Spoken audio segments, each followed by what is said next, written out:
The dark story of Bruce Wayne begins with young Bruce and Rachel playing among themselves. He hits a small thing, due to which he falls. After facing many obstacles, he finally runs away from there and goes straight to his parents. Because of this, he gets scared, and it gets ingrained in his mind. Basically, Thomas Wayne is a city wellness surgeon, philanthropist, and a cunning person. He always wanted to do something good for Gotham City, and for this reason, he built a train that would run directly through Gotham City. Bruce, Thomas, and his wife, Martha, reach a show where a theater in which many people are sitting and entertaining everyone. But seeing these things, that fear arises again in his mind, and he tells his father, something doesn't feel right here. He has to leave. Understanding this, Thomas, along with the sick Bruce, leaves from there with his daughter. They are leaving from there through the back door. But then a thief comes there and takes them all at gunpoint and demands money. At first, Thomas takes out his wallet and gives it to the thief. But then the thief says that he also wants the necklace that was around his wife's neck. Thomas Wayne does not want this. That is why he comes in between to save the necklace. But by then some bullets are fired. As soon as the bullets are fired, Thomas Wayne and Martha Wayne die there. Bruce gets very upset. He sits down and starts crying. Bruce's parents were not with him. It was the end. And he considered himself responsible for this because he was the one who had asked to take his parents out of there. When they came out, he shook hands with them. That is why he has never been able to forgive himself for this. He says to Alfred, if he had not asked to take his parents out, then today both of them would have been alive. Alfred explains to Bruce that it is not his fault in this. It was the fault of that thief. The next day, the police investigation takes place. Then, the police commissioner Gordon and his companions tell Bruce that they have caught the person who murdered his parents. Years pass. That thief was about to be released. The name of that thief is Chill, and there, his lawyer says in the court that this man Chill had killed Mr. Thomas Wayne and his wife Martha years ago. He has served his sentence, and now he is working with us on a very important mission. Give us evidence against the city's puppet whose name is Falcone Jr. If you release him, then it can be of great help to us. Bruce Wayne is listening to all this while sitting behind. He does not want to let Chill go alive. He has just decided that he will take revenge by killing the person who killed his parents, and he hides a small pistol in his sleeve and starts moving towards him. Just as he is about to do something, a bullet comes from behind and hits Chill. He is killed right there. Later, Bruce and his friend Rachel leave from there. Bruce tells Rachel that he was about to kill him, but before that, someone else took his life. He had a pistol in his hand as well. When Rachel comes to know about this, she feels very bad and slaps Bruce and says she never imagined that he can be so cowardly. If his father Thomas were in his place, he would never have blamed him for this act. He was a very good person, and he would never have killed anyone and always believed in the law. It was always his wish that he would eliminate crime, poverty, and those who break the law from Gotham City and from our society. This time, Bruce finally realizes that what he was about to do was wrong. And then he decides that Falcone got Chill killed. He should go and talk to him directly, and he will kill him. When Bruce first comes in front of Falcone, he threatens to kill him, but then Falcone says, "After all, what harm can you do to me? The big judges and fellow policemen of the city are present here, and if I want, I can get you killed in front of them within a minute, and no one will say anything to me. If you want to save your life, then get out of here and never come back here again." Bruce says that he is not afraid of Falcone. After hearing this, Bruce decides that he will recognize the power of fear. He will feel what fear is like. So he wants to know that when he steals this powder. Bruce wanted to find out all these things, and now he reaches the crime. In the world of Bruce, he keeps committing crimes one after the other, just to know the world, and is kept away from his home for years. He has started working, and during this journey on the charge of theft, the police catch him and take him with them and put him in jail. And he is treated very badly inside the jail. By then, the fear had gone out of Bruce's mind, and now he also faces all of them. There, the police tell Bruce that they need to be saved. Bruce says that he is fine. Please. Then they say that no, this is not him. We should talk about the other prisoners here. He has just given 2 of them a beating. He is put in a dungeon, and then a person comes there, Henri Ducard, and he says, "Bruce, I know you, and I will help you in finding the purpose of your life, in which you have spent the last year of your life." Bruce asks him, "How do you know him?" Ducard tells Bruce, "The world is too small for people like you. You are not like that to pretend to be a criminal. I will help you in getting your identity." Then he asks Bruce to join an organization called the League of Shadows. Bruce asks, how will he reach there? Ducard says, tomorrow he will be dropped at a place. From there, he will have to take a blue flower and reach the peak of the snowy rocks, where we have made our home, and if he is successful in this task, then he will be included in our organization. The next day, Bruce is dropped at a place. With a lot of hard work, he finds the blue flower which Ducard had asked him to bring, and he climbs the snowy rocks. After climbing to the snowy peak, Bruce Wayne finally reaches the house where Henri Ducard had asked him to come. There, he meets Ducard and Ra's al Ghul. They tell him about the League of Shadows, an organization that claims to eradicate crime and punish the guilty. Bruce joins them and begins intense training under Ducard. He learns to fight with sticks, predict attacks, and disappear like a shadow. Ducard tells him, you must always be alert. You can defeat an enemy, but I will teach you to destroy them completely. When Bruce completes his training, his final test is to kill a criminal who seized farmers' land. Bruce refuses, saying it goes against his principles. Ducard insists that without doing so, he cannot be part of their mission. Realizing the League's brutal nature, Bruce sets the temple ablaze to escape. He fights the ninjas fiercely and saves Ducard's life before leaving. Back in Gotham, Bruce reunites with Alfred Pennyworth, his loyal butler. Alfred tells him that since he was gone for years, his company was declared ownerless. Bruce's mind, however, is on Gotham's corruption. He decides to become a symbol, an identity no one can buy or arrest. When a bat flies into his room, Bruce follows it to a hidden cave under Wayne Manor. This secret place becomes his new base. Bruce visits Wayne Enterprises and meets Lucius Fox in the Applied Sciences Division. Fox shows him advanced but unused military equipment, bulletproof suits, gloves, and a massive vehicle called the Tumbler.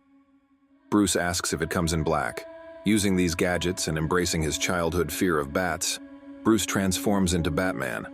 Batman approaches James Gordon, one of the few honest cops, and warns him about Arnold Flass, a corrupt guard involved in weapons smuggling. That night, Batman attacks the smugglers in Narrows, defeats them, and leaves his mark for the police. Meanwhile, Dr. Jonathan Crane uses a fear-inducing gas on Flass, making him insane. Crane's men mix this toxin into Gotham's water supply, planning to vaporize it with a microwave emitter. When Crane threatens Rachel Dawes, Batman saves her and takes her to the Batcave, where Fox's antidote helps her recover. At Bruce's birthday party, Ra's al Ghul appears, revealing himself as the real leader of the League of Shadows. He tells Bruce their plan: use the emitter to vaporize the toxin and destroy Gotham. Bruce acts drunk and clears the mansion to protect his guests. Ra's and his men set Wayne Manor on fire. Alfred rescues Bruce from the wreckage. Ra's boards a train carrying the emitter to the main water hub. Batman and Gordon join forces. Gordon uses the tumbler to destroy the train's track while Batman fights Ra's. Batman escapes before the train crashes, killing Ra's and stopping the plan. Later, Bruce regains control of Wayne Enterprises, appointing Fox as a key leader. Though Gotham is safer, a new threat emerges. Gordon shows Batman a playing card left by a criminal who kills without reason, a Joker card signaling a new war to come. A group of masked men wearing eerie clown masks storms into a bustling Gotham City bank to pull off a daring robbery. As they move through the building, each man methodically eliminates another, ensuring there are no loose ends. When the chaos subsides, only one clown remains. He pulls off his mask, revealing a chilling grin. It's the Joker. Calmly, he escapes the scene in a yellow school bus, blending seamlessly with the line of vehicles outside. Meanwhile, a group of petty criminals gathers in the shadows, trembling as the bat signal illuminates the night sky. Their conversation shifts from fear to panic as the light reminds them of who lurks in the dark. Somewhere else in Gotham, a drug deal involving the Scarecrow goes down in a dimly lit parking lot. Just as the exchange begins, Batman appears, descending from above like a shadow. He incapacitates the criminals and captures the Scarecrow, tying up a few overzealous copycat Batmen who had been trying to mimic his vigilantism. Later, Batman meets with Lieutenant Gordon at the scene of the Joker's robbery. Gordon informs him that the Joker orchestrated the entire heist, but insists that their current priority is dismantling the mob. Batman agrees, stating that the Joker can wait. After all, he's just one man. Back at Bruce Wayne's temporary Batcave, located beneath an industrial shipping yard, he analyzes footage and data from the bank robbery. The old Wayne Manor, destroyed in a fire set by Ra's al Ghul, is still being rebuilt. Bruce studies reports and surveillance clips, trying to understand the Joker's motives. In the daytime, Rachel Dawes and Gotham's new district attorney Harvey Dent are seen in court, working together to convict the mob boss, Sal Maroni. Their chemistry reveals more than a professional partnership. They are in a relationship, something that makes Bruce slightly uneasy. Later, Harvey meets with Gordon. The two men discuss Batman's methods and whether they can truly trust each other. Gordon admits that his department is riddled with corruption, and he can't be certain who is clean. Harvey, however, stands firm. He insists that he's different, that he truly wants to restore order to Gotham. That evening, Bruce invites Rachel and Harvey to dinner. As they sit at a lavish table overlooking Gotham's skyline, Bruce subtly probes Harvey's beliefs and integrity. By the end of the night, Bruce feels convinced Harvey is genuine. He sees in him what Gotham desperately needs: a symbol of hope, a face that can stand in the light, unlike Batman, who must operate in the shadows. Meanwhile, the mob gathers for a tense meeting with their money-laundering partner Lau. The room buzzes with panic as they realize the Joker's bank robbery has exposed their operations. Lau reassures them that he's already moved their money to a secure location in Hong Kong, far from the reach of Gotham's law enforcement. Their discussion is interrupted when the Joker himself strolls into the room, his grotesque smile drawing uneasy stares. He mocks them, explaining that they hold meetings during the day because they fear the Batman. With a twisted sense of humor, he offers his services to kill Batman for half of their fortune.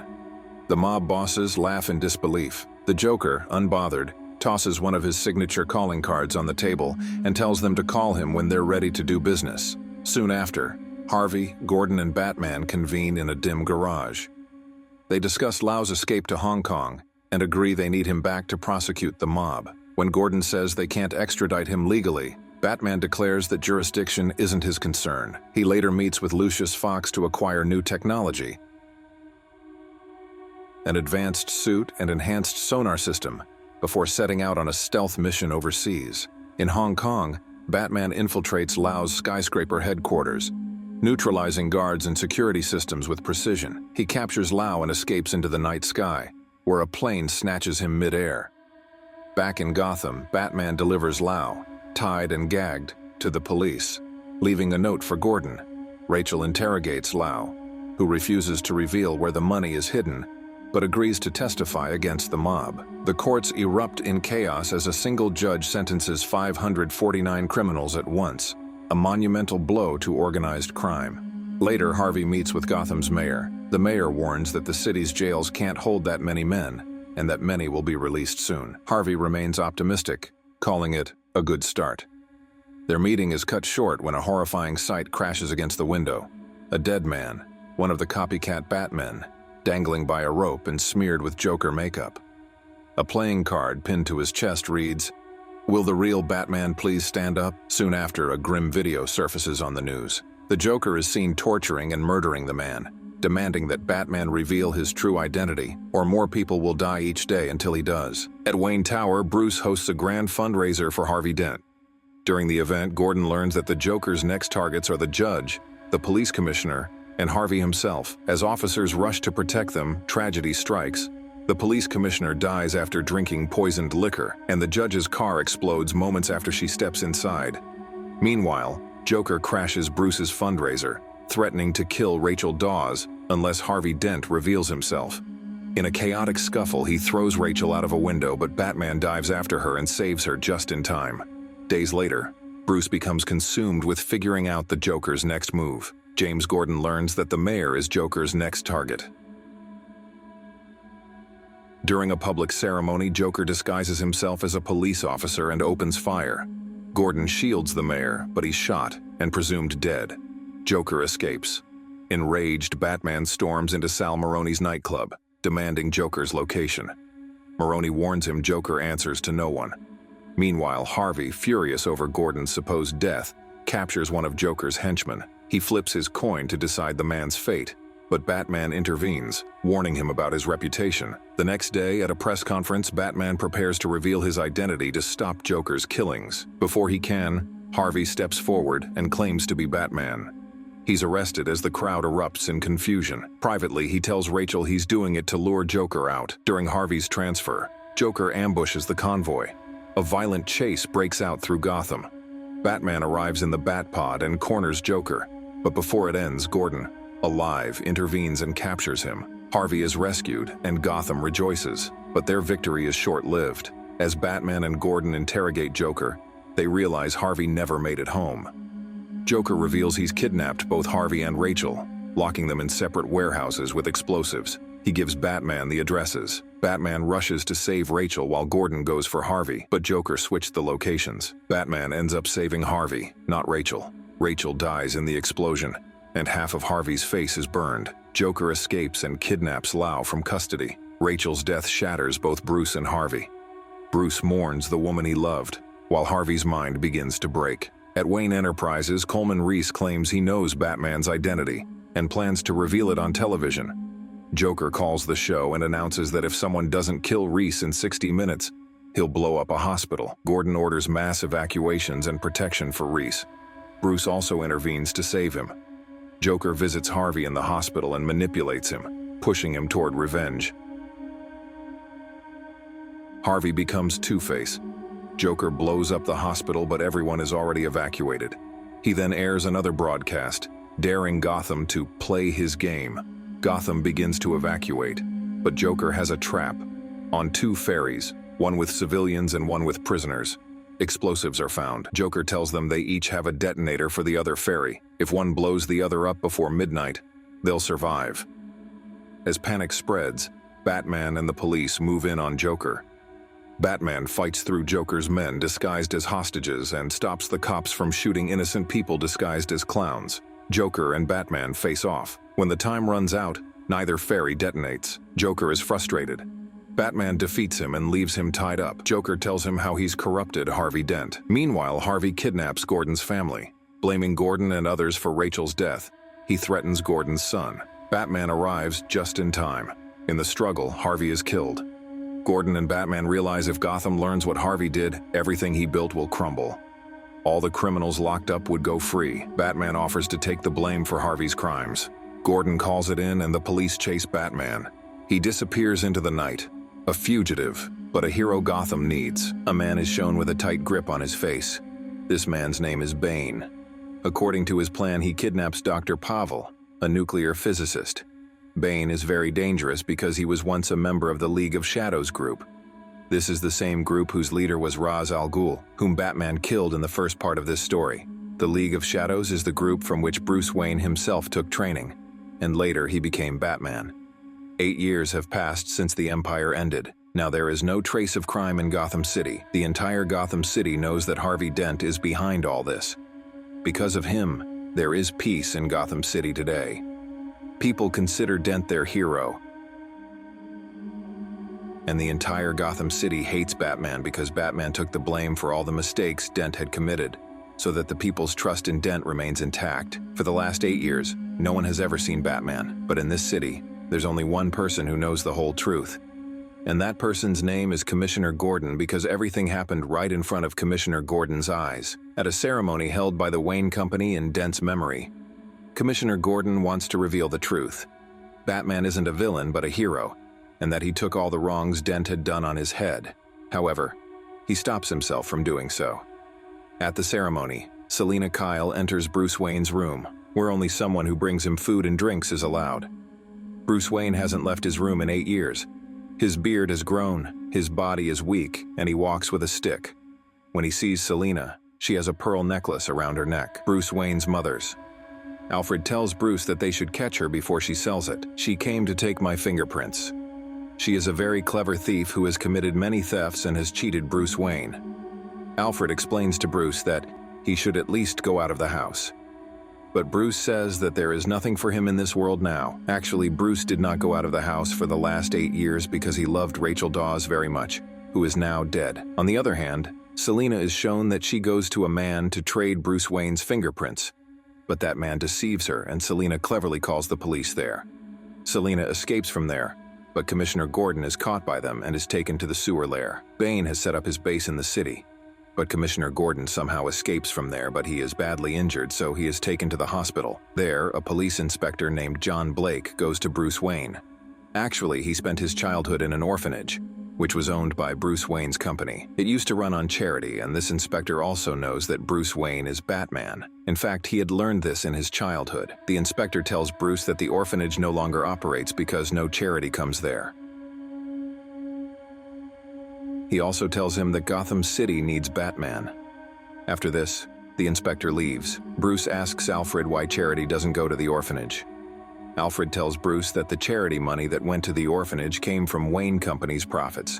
And when the company no longer makes profits, how will the money go? Bruce Wayne learns that his company is in very bad shape, and now he decides to leave his home. He first goes to the hospital because he has a problem with his knees. There, the doctor tells him that he has no cartilage in his knee, meaning his condition is very bad. Commissioner Gordon is also in the same hospital. That's why Bruce Wayne is there. He goes to meet Commissioner Gordon, but he hides his face with a mask because the commissioner doesn't know. Commissioner Gordon tells Batman that Batman must return because crime is being recreated from where it was buried. In fact, he had seen a gang forming underground in the sewer basement. Batman leaves and goes to a party where Selina is also present, who had stolen his fingerprints from his house, along with the necklace that belonged to his mother. Bruce Wayne dances with her. She has come there to steal something, but Bruce says that, "If you do this, I will tell everyone that you are a thief." Bruce takes his necklace off her neck, and Selina leaves. Later, Bruce Wayne learns that Selina was defeated, but her car was taken from there.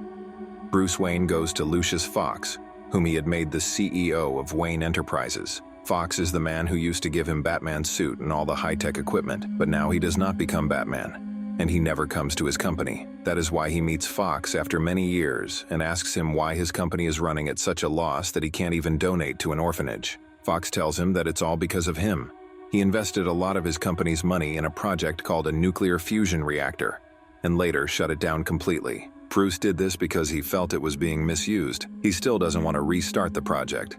Fox shows Bruce a flying object he's created, saying he's named it, but it doesn't have an autopilot, meaning it can't move on its own. Bruce then leaves, and he installs robotic support in the area where he has a limp, allowing him to walk upright. After 8 years, Bruce wears the Batman suit again, although Alfred doesn't want him to do so because he knows that Bruce Wayne is now weak. He's not the same as before. Alfred tells Bruce about Bane. He says that in an ancient place in this world, there's a deep well where people are left to die. No one ever comes out of the well, but Bane was rescued. After that, he became part of a group, of which Bruce is also a part, the League of Shadows. He was trained by Ra's al Ghul, the man who once trained Bruce, meaning he's very dangerous. But Batman doesn't listen to Alfred's warning and runs through the streets of Gotham City. It is shown that Bane and his men infiltrate the stock market and find Bruce Wayne's fingerprints, which Selina Kyle stole from his house. They use those fingerprints to buy fraudulent shares in the market in the name of Wayne Company, aiming to destroy Bruce financially. The police cut off the internet connection, but mobile data still works, slowing the operation. Bane and his men escape. Batman chases the man carrying the tablet that controls the entire process, but by the time he catches him, the transactions are complete. The police arrive too. It's the first time Batman has been seen in 8 years. He's still accused of killing 2 policemen, so the police try to capture him.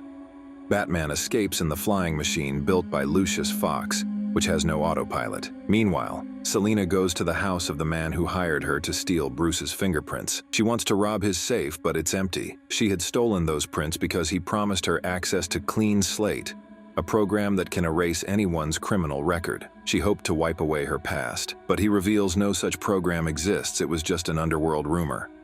This man, John Daggett, is working with Bane to take over Wayne Enterprises. When Daggett's men try to attack Selina, Batman arrives and saves her. The next day, Bruce learns he's bankrupt. The fake transactions caused everything to collapse overnight. To protect the company's nuclear reactor, he appoints Miranda Tate as CEO. She's a respected businesswoman and social figure. Daggett is furious, but when he confronts Bane, Bane kills him. Bruce and Miranda grow close, but Bruce is focused on stopping Bane. Selina knows Bane's hideout, and Batman goes there to confront him. A brutal fight breaks out, but Bane is far stronger. Bruce has weakened after 8 years of isolation. Bane defeats him easily and reveals his plan to fulfill Ra's al Ghul's dream of destroying Gotham. He also knows Bruce's true identity. Bane breaks Batman's body and sends him to a remote pit prison where only one child ever escaped. Bane then takes over Wayne Enterprises, captures Miranda, Fox, and other board members, and forces them to use their fingerprints to access the nuclear reactor.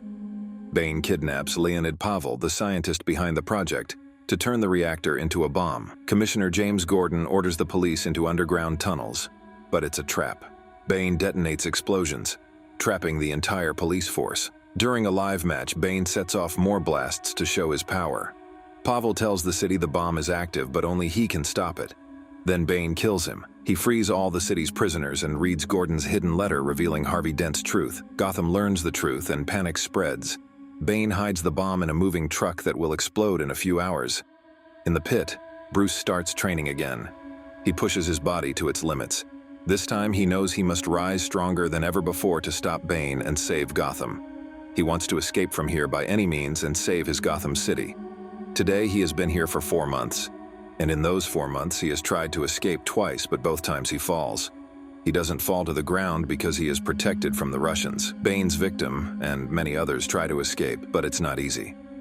Then a man tells him that only one child has ever escaped from here. And he was able to escape because he was born here. When his mother was left there, she was pregnant and had no fear of death. After this, Bruce Wayne tries to escape once again, but this time he doesn't tie a rope to his body. Instead, he decides to escape without ropes. If he falls, it means death. Batman slowly begins to climb up and fearlessly jumps back to the place where he always fell. But this time, he reaches the other side. In this way, Batman escapes from this well of death. After escaping, he goes straight to Gotham City and meets Selina. He gives Selina the software she needed to erase her criminal record. Although Daggett had said that he didn't create the software, this is not true. It was software which Bruce Wayne possessed. He gives Selina the software because he knows there's goodness in her somewhere. He also wants to use her to reach Lucius Fox, a former employee of his company who makes all of Batman's weapons for him. Fox is the kind of person who can tell him how to stop a nuclear bomb from exploding. Selina takes Bruce to the location where Fox is, and they rescue him. Now, Bruce Wayne once again wears his Batman suit because he needs to save Gotham City. Fox gives Batman a device and tells him that if he places it where the nuclear bomb is, no one will be able to remotely detonate it. However, after 12 hours, the nuclear bomb will explode on its own. Batman takes the device to James Gordon, who tells him to place it where the nuclear bomb is. James Gordon, his police officers, and his team find the truck. A nuclear bomb is taken, and Commissioner James Gordon takes it to a truck that is constantly moving. Batman then goes to Selina and gives her his Batmobile, telling her that the city's tunnels are blocked, and the police officers trapped inside are trapped inside. But his bike's cannons have enough ammunition to open those tunnels. Selina gets on the bike and says that after freeing them, she will leave because the city is about to be completely destroyed. Selina escapes and frees all the officers trapped inside the tunnel. Once freed, they attack the Bane men. Batman also arrives, and a fight ensues between them. But now Batman is much stronger than before, and he completely dominates Bane. During the encounter, the clamp on Bane's mouth breaks, making it very difficult to defeat Bane. Batman asks Bane, "Tell him where the remote control that can detonate a nuclear bomb is." He knows Bane is Ra's al Ghul's son, and Bane was the only person before him who managed to escape from this well of death. Actually, Batman was told by the people in the pit that the child who managed to escape from here before today was Ra's al Ghul's daughter. Now, when he's not looking at the Bane, someone stabs him from behind. When Batman looks back, there's Miranda Tate. Miranda is the girl Batman trusts a lot, and that's why he made her the CEO of his company. Batman is surprised to see Miranda. She tells Batman that Ra's al Ghul wasn't his son but his daughter, and that it was she who managed to escape from the Well of Death. After this, she found her grandfather, Ra's al Ghul, and he rescued Bane from there because Bane had helped her in the Well of Death, due to which Bane was beaten so badly there that his face was completely disfigured. And that is why this mask appears on his face so that he feels less pain on his face. Her father expelled Bane from the League of Shadows because he saw a devil in Bane. Bane's only mistake was that he loved her. She hated her father, and this hatred ended when Batman killed her father. After this, she takes out the remote with which she can blast the nuclear bomb from here. Although Batman tries to stop her, he says that the entire Gotham City will be destroyed. But Miranda does not listen to him because she wants to fulfill the dream of her father, Ra's al Ghul, who wants to destroy the entire Gotham City. She presses the remote button, but the nuclear bomb does not explode because by then Commissioner Gordon puts an electronic device in the car which contains the nuclear bomb, which jams all the signals. Now Miranda leaves Batman in the care of Bane and leaves because she wants to take possession of the car which has a nuclear bomb inside it. Here also, Batman was about to die when Selina arrives there, and she kills Bane by firing from Batman's car, and after this, Batman chases Miranda on his flying object and Selina on Batman's bike, who is in the car which has a nuclear bomb. Now the nuclear bomb is about to explode in a few minutes because when this nuclear bomb was activated 5 months ago, a part was removed from it which could deactivate it, and now it is about to complete 5 months and it is about to explode. That is why Batman wants to get this nuclear bomb at any cost.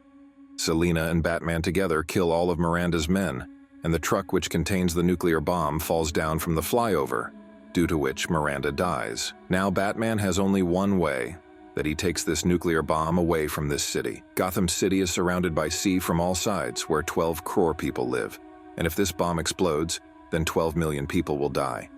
That is why Batman closes the nuclear bomb with his flying object, and he takes it to the middle of the ocean. After some time, the nuclear bomb explodes, and with this, Batman also ends, although he saved the entire Gotham City, but he had to lose his life in it.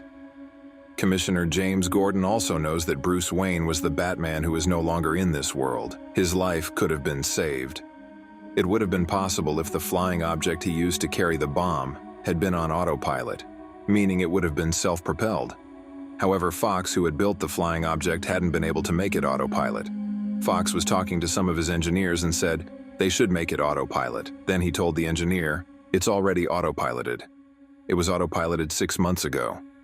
Fox asked who autopiloted it, and they said, Bruce Wayne. Fox understands that Bruce Wayne is alive somewhere, and the news of his death is false. On the other hand, Alfred, who had told Batman about his parents' death, goes to a coffee shop during the holidays. When he's sitting there, he sees Bruce Wayne sitting at the table opposite, along with Selina. Alfred is happy to see them both in a relationship, but he doesn't go to them because he doesn't want the world to know that Bruce is alive. He wanted such a life for himself. Now Gotham City, which previously hated Batman, and the entire Gotham City has found out. Batman was a hero. He didn't kill anyone. Everything he did was for the people of Gotham City. John Blake also knew about Batman's reality. Bruce Wayne is Batman. Bruce Wayne left a kit for him, which contained the location of the place where Batman kept all his equipment. He then arrives there, revealing that in the future, whenever Gotham City needs Batman, John Blake, whose legal name is Robin, will protect Gotham City with Batman's weapons and suit. This marks the end of the legendary Christopher Nolan trilogy. If you enjoyed this full recap, don't forget to subscribe for future uploads in this full story format.